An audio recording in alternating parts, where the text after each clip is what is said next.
It's December, which means it's that magical time of year when New York becomes second only to Bethlehem as the most important city at Christmas time. New York has it all. Christmas trees, cozy pubs, bigger Christmas trees, Christmas markets, bigger Christmas trees.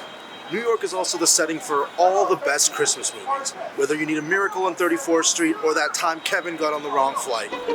Christmas magic just happens in New York. But why New York and not, say, Cincinnati? In this video, I'm going to try to unpack why Christmas has become so synonymous with New York City.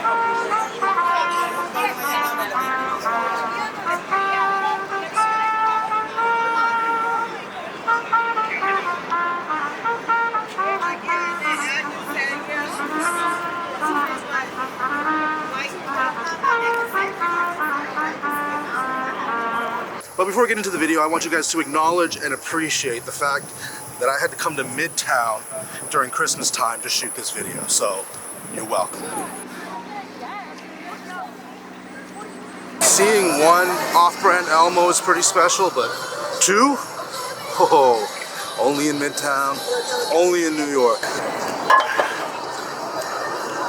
How's my hair? Okay, so for how busy it is out here, it's actually not that hard to find a nice quiet spot right now to film. Quiet being a relative term because somewhere in this radius there is always that Mariah Carey song playing. So I think I can hear it off in the distance. It just stopped. I'm sure it's going to start up again. There it is again. I've heard that song way too many times. However much you think you've heard it and are annoyed by it, 10x that. And that's about where I'm at right now. Oh, good, he turned it up. Good, that's what we need. I'm sorry to be the Christmas Grinch. That song is just terrible.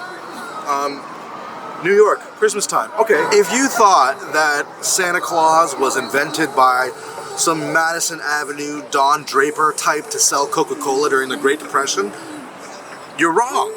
That's what I thought too. But it turns out Santa Claus is actually a native New Yorker.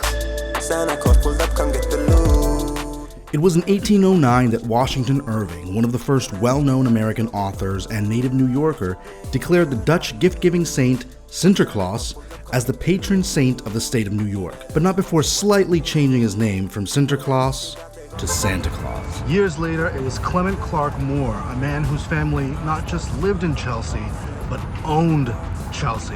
Let me say that again. They owned Chelsea. He penned a poem called A Visit from St. Nicholas, but you might know it from its first line, "'Twas the night before Christmas." And all through the house, not a creature was stirring, not even a mouse. He adds to the original Washington account of Santa Claus by talking about 8 reindeer that fly and land on the roof, and St. Nicholas dressed from head to toe in fur. So there you go. Santa Claus the New Yorker.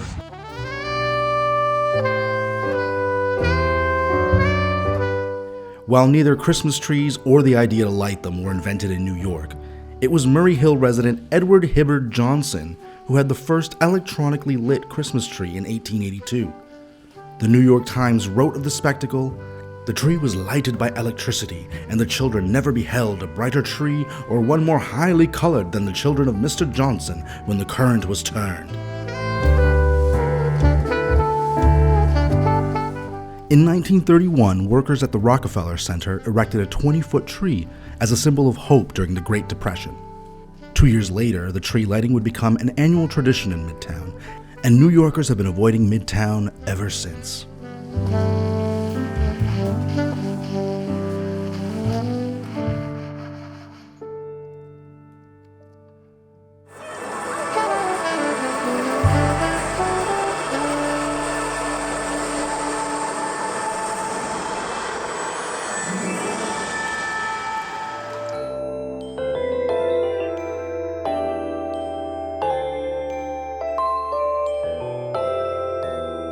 I'm not even mad at it or knocking the Christmas industry because at the end of the day, I'm a part of it and I love it.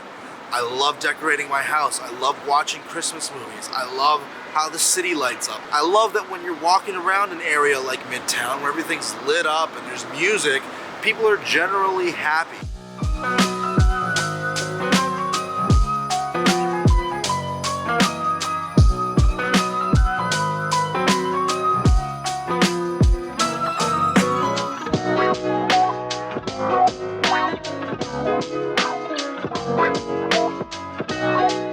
Christmas in New York is on a different level. From the Macy's parade to Christmas markets to all the Christmas-themed pubs, there's something for everyone to get into the Christmas spirit. Even if it begs the question, what do Goku and Bluey have to do with Christmas?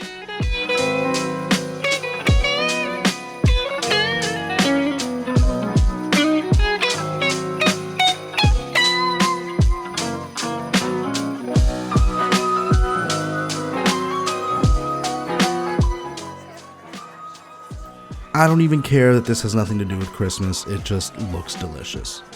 You know me, if it says s'mores flavored, I have to get it. And this guy was doing some like next level maneuver with the torch. So he put the marshmallow down, torched it, lit the marshmallow on fire, and then put out the marshmallow fire with graham cracker.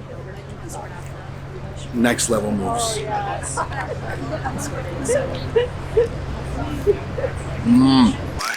Look, I'm not immune to the trappings of holiday industry as well. Clearly, I'm wearing a Cowboys Santa Claus hat. And I know the Cowboys don't have anything to do with Christmas, but we're playing the Eagles tomorrow and I got a rep. Anyway, listen, I love it. It's obnoxious, it's loud, it's kitschy, and I know none of that has anything to do with Christmas. As someone who is, who does observe the religious holiday of Christmas, sometimes it gets annoying to see how far removed it's gotten, but also, how far is too far, because Christmas trees, Santa Claus hat, we're already doing things that has nothing to do with the birth of Jesus. So who am I to say that's too far? Although it's been said many times, many ways, Merry Christmas to you. Tree is set up, we've got candles, and we've gone into full-on Christmas mode at the Ramirez house. And it's frustrating because as great as it is to have a 10-month-old crawling around this space right now, it's kind of frustrating that we've kind of had to remove all the ornaments from the bottom third of our tree because this boy gets in there, he wants to pulls ornaments right off of the tree, starts pulling at the lights and the string lights, starts trying to eat the light bulbs right off of the tree.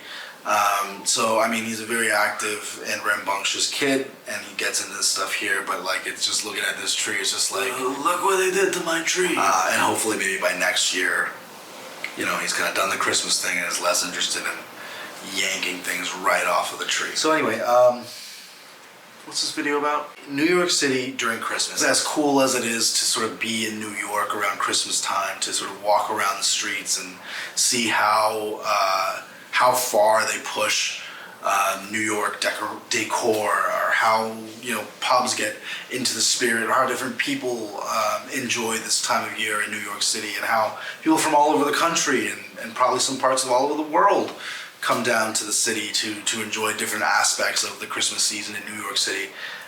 For me, it's been hard to get into the Christmas spirit just because we are separated from our closest friends and family, and we had a crew of family visit and some friends visit over the last few weeks, which has been great to see them. It's sort of the first time we've had visitors and hosted people here in New York City. But at the same time, just like looking forward to Christmas and sort of now being in Christmas mode is really hard because I can't make those like spontaneous plans with friends and family and just say, hey, let's meet up for a drink, let's go for a coffee, let's have dinner together, let's, I'm coming over and, I'm bringing some cake or something. It's just all these things that you kind of take for granted around you. So if you have that in your life right now, then, don't take it for granted. It's important, and I hope that, you pick up the phone and call somebody and have a coffee together over Christmas time or over this holiday season, And whether or not Christmas is for you a religious observance, or whether it's just something that's sort of cultural, or just another day off of work, I hope you're able to take some time to rest during the season, enjoy the sights and sounds of the season and how Christmas is celebrated where you live. I don't expect it to be as extravagant as New York, although I'm sure there are places around the world that are. I guess what I'm saying and what I'm trying to get to is to just wish you all a very Merry Christmas and a Happy New Year. Peace.